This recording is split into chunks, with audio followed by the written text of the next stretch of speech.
नमस्कार साथियों, कैसे हैं आप सभी। उम्मीद करता हूँ आप अच्छे होंगे, मस्त होंगे और स्वस्थ होंगे। तो कुछ लाइनों के साथ अपन जो अपनी क्लास 12th की जो ज्योग्राफी अपन पढ़ रहे थे, मानव भूगोल के मूल सिद्धांत, जो अपनी पुस्तक चल रही थी, तो उसका जो पहला अध्याय था उसको आगे गति देते हैं। तो लाइनें कुछ इस प्रकार है, जो आपकी मेहनत पे, आपकी संघर्ष पे, आपके स्ट्रगल पे उंगलियां उठाते हैं, उनके लिए कुछ लाइनें हैं। कि लाइनें इस प्रकार है, सुनना। चलो आज फिर थोड़ा मुस्कुराया जाए, ध्यान से सुनना। चलो आज फिर थोड़ा सा मुस्कुराया जाए, बिना माचिस के कुछ लोगों को जलाया जाए। तो इन्हीं लाइनों के साथ, इन्हीं चंद पंक्तियों के साथ अपन अपनी कक्षा की शुरुआत करते हैं। तो अपन ने बात कर ली थी, संभववाद तक पढ़ लिया था अपन ने। पहला जो अध्याय था अपन ने पढ़ लिया था, जैसे मानव भूगोल की परिभाषा के बारे में बात कर ली थी अपन ने। उसके बाद अपन ने पढ़ लिया था प्रकृति का मानवीकरण, मानव का प्राकृतिकरण, पर्यावरणीय निश्चयवाद और संभववाद। उसके बाद एक और विचारधारा अपने बचती है, उसको अपन बोलते हैं, एक ऑस्ट्रेलियाई भूगोलवेता के द्वारा जो प्रतिपादित करी गई थी विचारधारा। विचारधारा का नाम है नवनिश्चयवाद, जिसे अपन नवनियतिवाद भी कहते हैं। अन्य नाम की बात करें तो उसे कहते हैं रुको और जाओ का निश्चयवाद। ठीक है, तो अपन उसकी बात करते हैं कि विचारधारा है क्या, है ना। उसके बाद अपन बात करेंगे मानव भूगोल के उपागम कौन कौन से हैं। ठीक है, और अंत में बात करेंगे अपन मानव भूगोल के क्षेत्र एवं उपक्षेत्र। ठीक, तो करते हैं शुरू, बिना कोई देरी के, बिना आपका समय गवाए, क्योंकि आपका समय है, टाइम इज मनी, है ना। करते हैं शुरू। विचारधारा का नाम क्या है? नवनिश्चयवाद। क्या है? नव निश्चयवाद। ठीक, नवनिश्चयवाद, जिसे अपन एक अन्य नाम से बोल सकते हैं कि इसको नव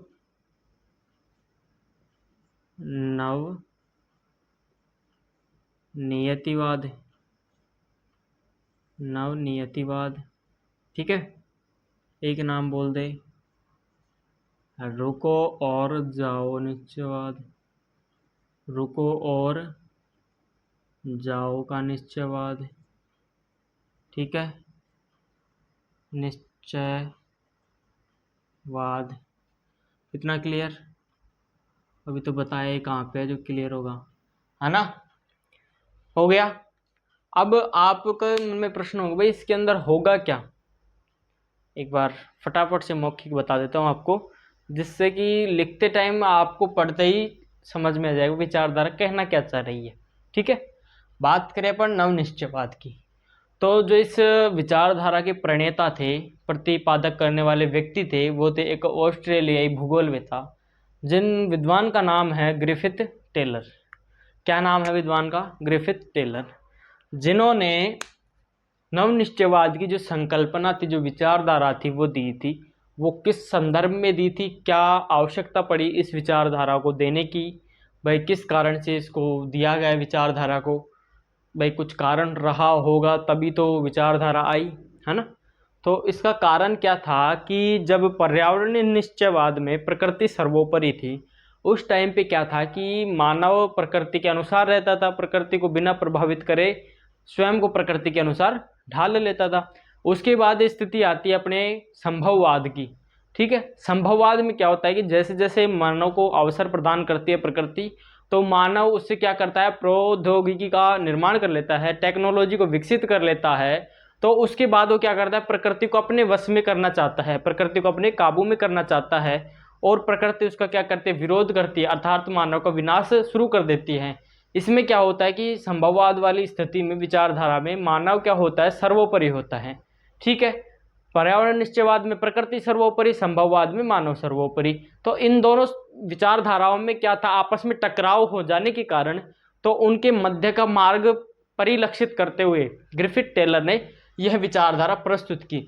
इस विचारधारा में उन्होंने कहा कि ना तो पर्यावरण निश्चयवाद की स्थिति रहेगी, अर्थात ना तो सर्वोपरि प्रकृति रहेगी और ना ही सर्वोपरि मानव रहेगा।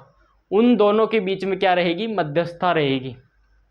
ठीक है, उसी चीज को विस्तार में उन्होंने इस विचारधारा में बताया था। आगे देखते हैं अपन उन्होंने क्या क्या बातें कही। ज़्यादा सिंपल है, ज़्यादा हार्ड है नहीं, ठीक है। ग्रिफिथ टेलर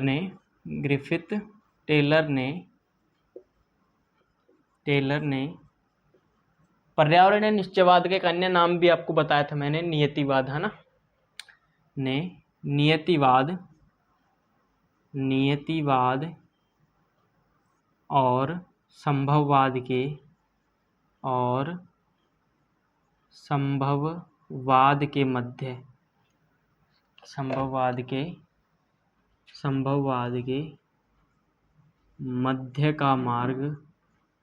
मध्य का मार्ग परिलक्षित करते हुए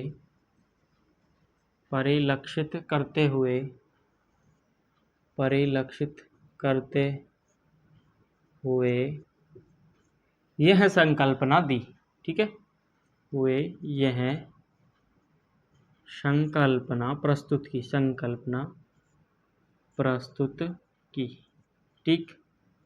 प्रस्तुत की। उन्होंने पर्यावरणीय निश्चयवाद और संभववाद के मध्य जो मध्य मार्ग था, उनके बीच की मध्यस्थता थी, उसके लिए उन्होंने इस विचारधारा का प्रतिपादन किया, ठीक है। आगे अपन बात करें और क्या कहा उन्होंने इसमें। उन्होंने कहा कि मानव प्रकृति के जो नियम है, जो प्राकृतिक नियम है, उन नियमों की अनुपालना करके, अर्थात उन नियमों को फॉलो करके प्रकृति पर क्या कर सकता है, विजय प्राप्त कर सकता है। वैसे ठाडा जोरी बोलते हैं ना अपने, रोब से, गुस्से में, थोड़ा एटीट्यूड में अपन प्रकृति पर विजय नहीं प्राप्त कर सकते। प्रकृति ने जो नियम बनाए हैं, जो उसके रूल्स हैं, अपन उनको फॉलो करके अपन प्रकृति को अपने वश में कर सकते हैं, प्रकृति पर विजय प्राप्त कर सकते हैं। अपन उसको गुस्से में जाके प्रकृति को ये नहीं बोल सकते, उस पर जाके जबरदस्ती अपन उस पर अधिकार नहीं कर सकते। इससे क्या होगा, मानव का विनाश होगा, ठीक है। तो इन्होंने क्या कहा था कि भाई इस जो विचारधारा है, इस विचारधारा में ना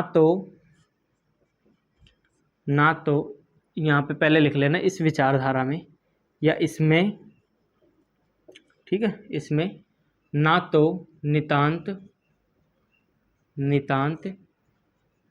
आवश्यकता की स्थिति है,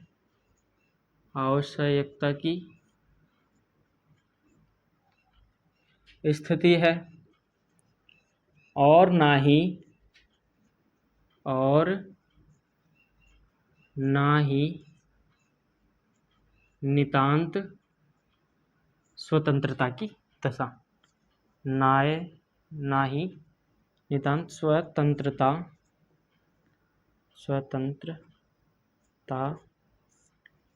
की दशा। समझ ना इसको।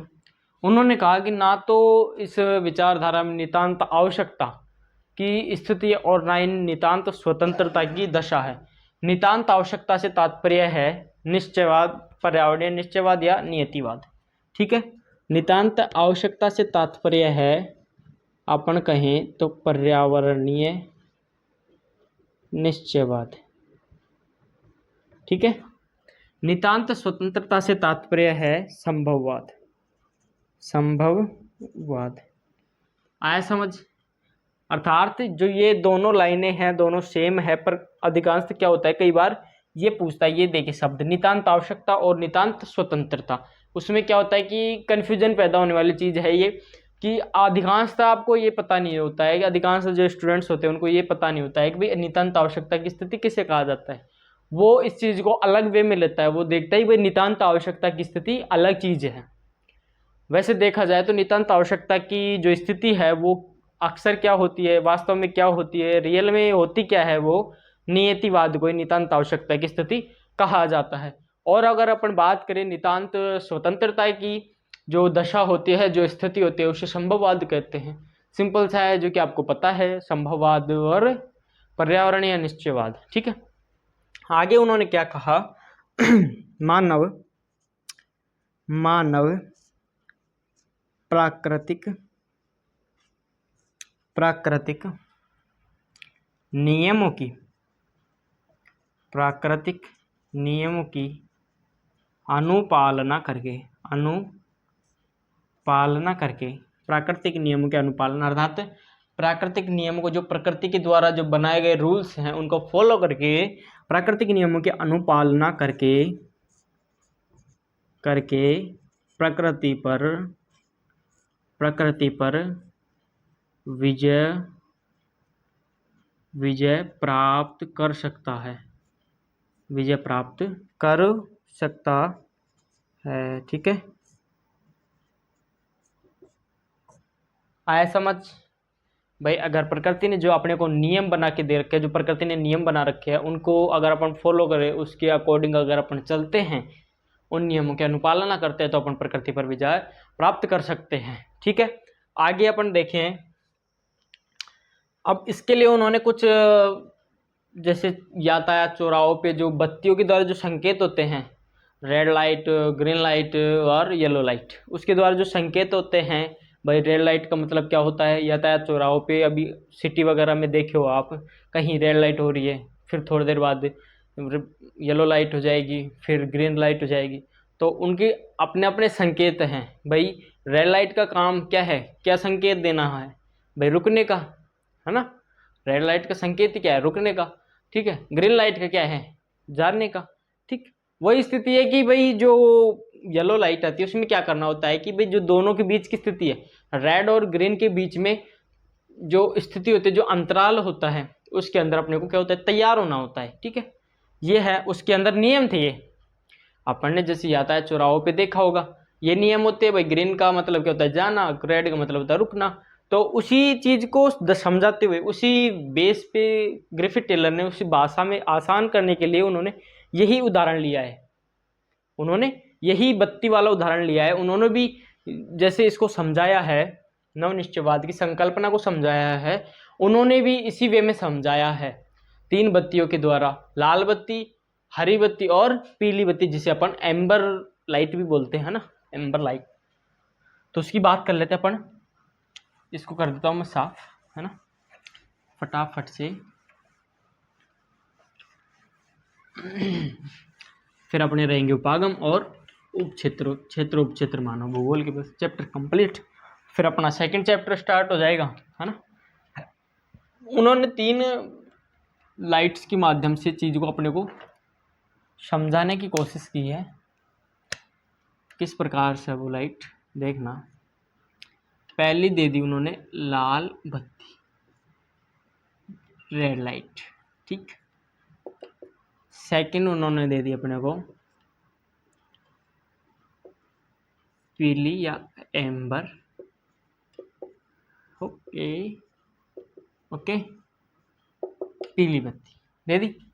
और लास्ट थर्ड नंबर पे अपने को उसने दे दी एक ग्रीन लाइट, हरी बत्ती। ठीक, इसमें उन्होंने क्या कहा? रुको रुको।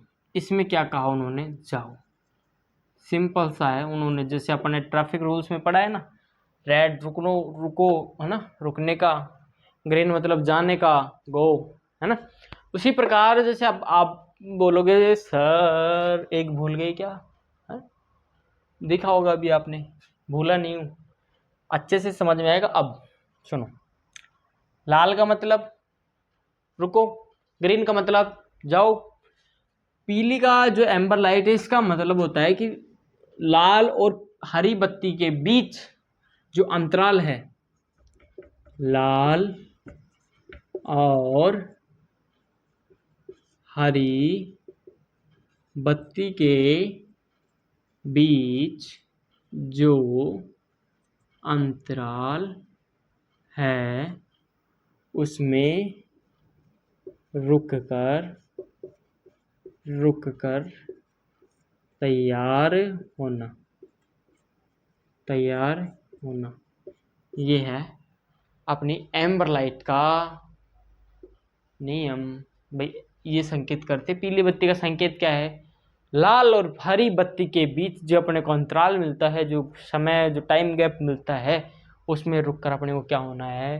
तैयार। तैयार का मतलब ये नहीं कि मेकअप वगैरह करने लगे ना, तैयार का मतलब थोड़ा स्टॉप, रेडी रहना है भाई। कब ग्रीन बत्ती दिखी, कब, है ना, निकले गए। कब रेड रेड दिखी, रुक गए, है ना। ये होता है उसमें।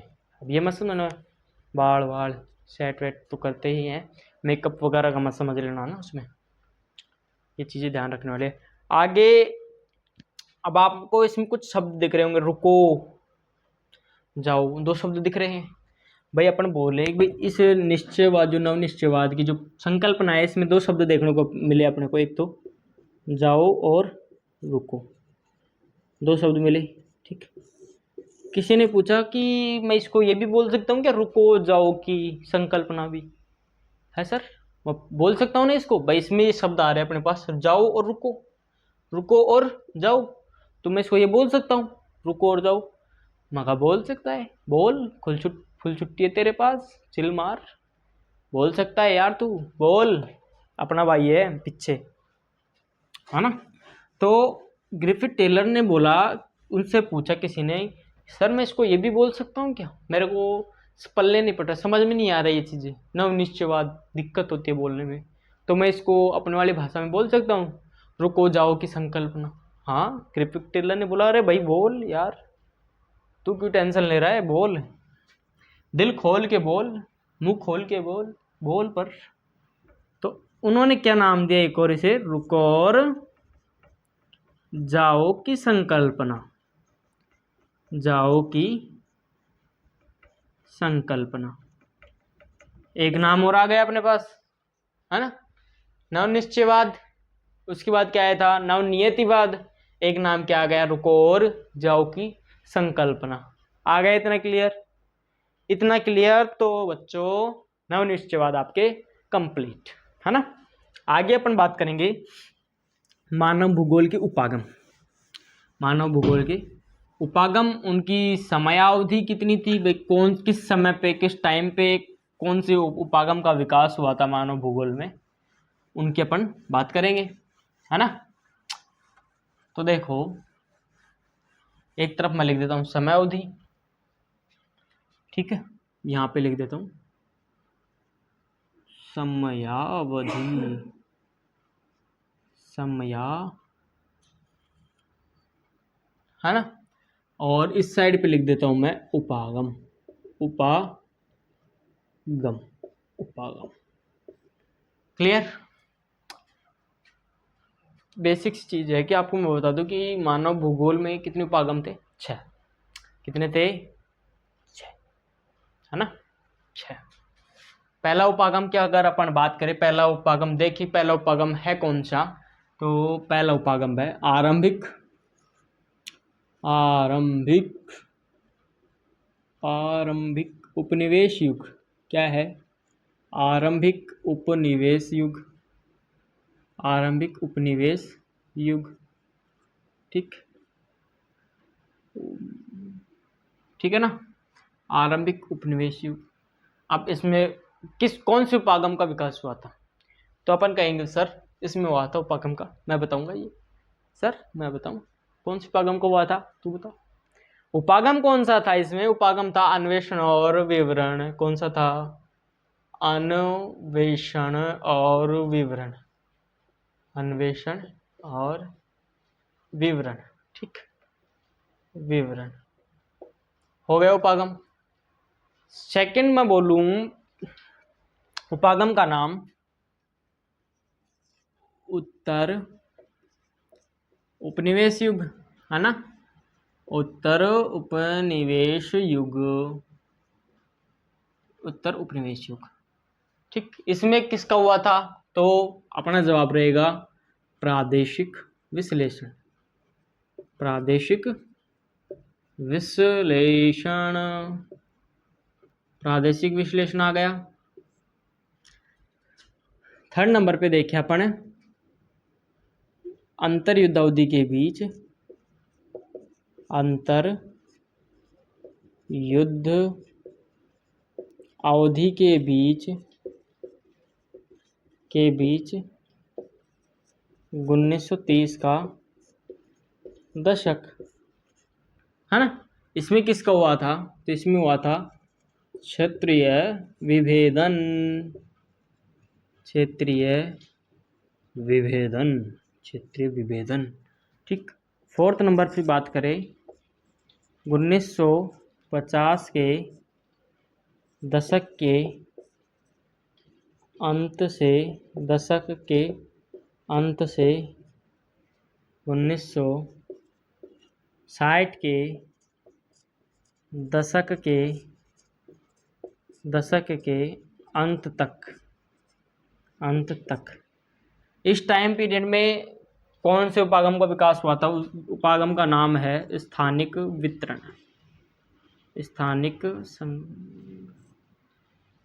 उपागम का जो ये 10 इयर्स का जो अंतराल है, जो टाइम पीरियड है, उसमें हुआ था स्थानिक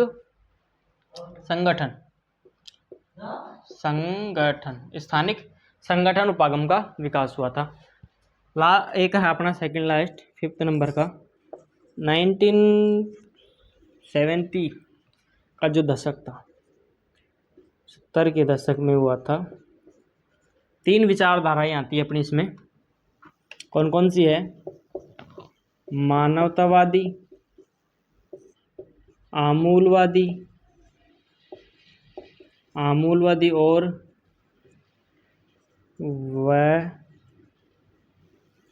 व्यवहारवादी विचार धाराओं का क्या हुआ? उसमें उदय हुआ। ठीक। 1970 के दशक में 6 लास्ट आती है अपनी विचारधारा, जिसका नाम है, जो आई थी 1990 के दशक में। ठीक है, ये याद रखना 1990 के दशक में आई थी। नाम है उसका भूगोल में उत्तर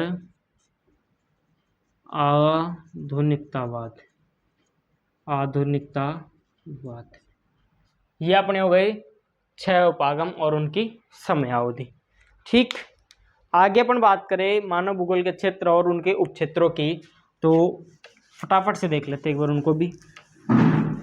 मानव भूगोल के क्षेत्र एवं उनके उपक्षेत्रों की अगर अपन बात करें तो एक तो आपके इम्पोर्टेंट होगा सामाजिक भूगोल और एक आर्थिक भूगोल। ठीक है, लिखो मानव भूगोल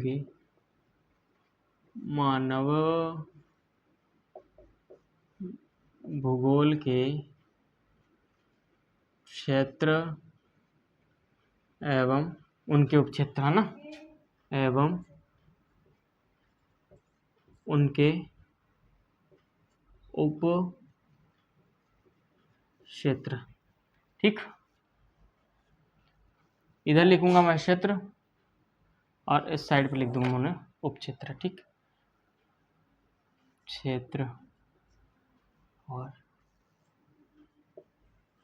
उपक्षेत्र। फर्स्ट आता है अपना सामाजिक भूगोल। क्या है? सामाजिक भूगोल। ठीक, इसमें पहला आता है अपना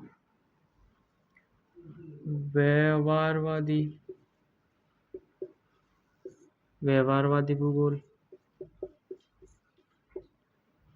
सामाजिक, शॉर्ट में लिख देता हूँ ना, सामाजिक कल्याण का भूगोल,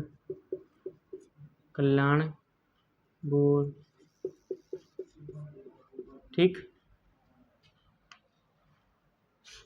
अवकाश का भूगोल, कल्याण का भूगोल, अवकाश का भूगोल, लिंग भूगोल। ठीक, ऐतिहासिक भूगोल,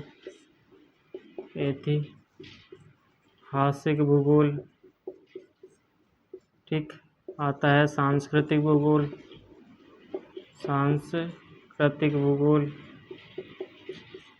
एक आता है इसमें चिकित्सा भूगोल। ये आ गए अपने सामाजिक भूगोल के उपक्षेत्र। ये इसका क्षेत्र है मानव भूगोल का और ये इसके उपक्षेत्र है। अब प्रश्न कैसे पूछता है एग्जामिनर, आपको ये देके इसमें से पूछ सकता है, भाई सामाजिक भूगोल के उपक्षेत्रों के नाम लिखिए, है ना, आपको ये दे दे ऐतिहासिक भूगोल निम्न में से किस भूगोल का या किस क्षेत्र का भाग है या हिस्सा है, ठीक है, ये भी पूछ सकता है आपसे। आपसे पूछ ले मानव भूगोल सामाजिक भूगोल के किन्हीं 2 उपक्षेत्रों के नाम लिखिए, 3 उपक्षेत्रों के नाम लिखिए, तो आपको उनमें से 3 लिखने हैं, ठीक है। दोनों तरफ से याद रखना है अपने को, क्षेत्र भी उपक्षेत्र भी। उपक्षेत्र पूछ देके क्षेत्र पूछ सकता है, क्षेत्र देके उपक्षेत्र पूछ सकता है, ठीक है ना।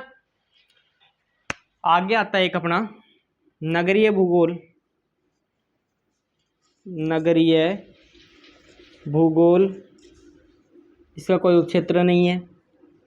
3rd नंबर पे आता है एक जनसंख्या भूगोल। जनसंख्या भूगोल, इसका भी कोई उपक्षेत्र नहीं है, ठीक। 4th नंबर पे आता है आवास भूगोल। आवास भूगोल, इसका कोई उपक्षेत्र नहीं है, ठीक है।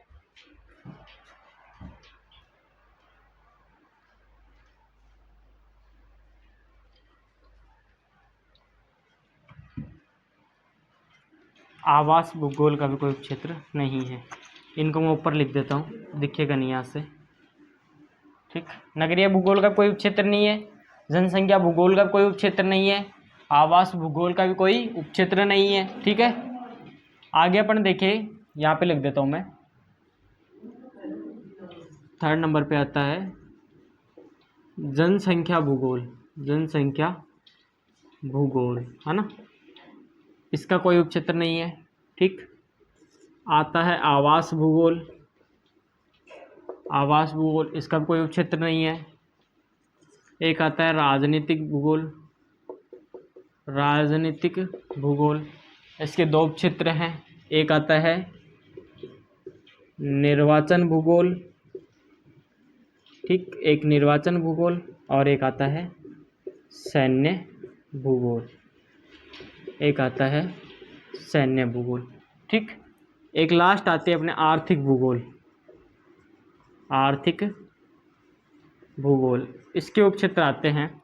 उपक्षेत्रों की बात करें तो पहला आएगा संसाधन भूगोल। संसाधन भूगोल, ठीक। कृषि भूगोल, उद्योग भूगोल, विपणन भूगोल, है ना, और पर्यटन भूगोल, अंतर्राष्ट्रीय व्यापार का भूगोल आदि इसमें आते हैं। अंतर्राष्ट्रीय व्यापार भूगोल, ठीक। ये चीज़ अपने को याद रखनी है। एक बार फटाफट से उतार लो इनको, अंतर्राष्ट्रीय व्यापार भूगोल तक।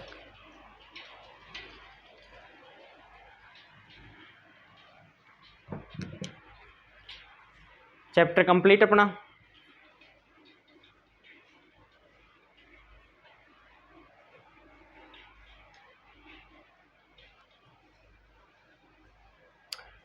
चैप्टर कंप्लीट होने के बाद लास्ट में कुछ 2 लाइनों के साथ अपन क्लास को एंड करते, क्लास को समाप्त करते हैं। तो लाइनें कुछ इस प्रकार हैं। बस इतनी सी बात पर हमारा परिचय तमाम होता है। बस इतनी सी बात पर हमारा परिचय तमाम होता है। हम उस रास्ते नहीं जाते जो रास्ता आम होता है। हम उस रास्ते नहीं जाते जो रास्ता आम होता है। इसी के साथ अपन कक्षा को करते हैं समाप्त। जय हिंद, जय भारत, नमस्कार।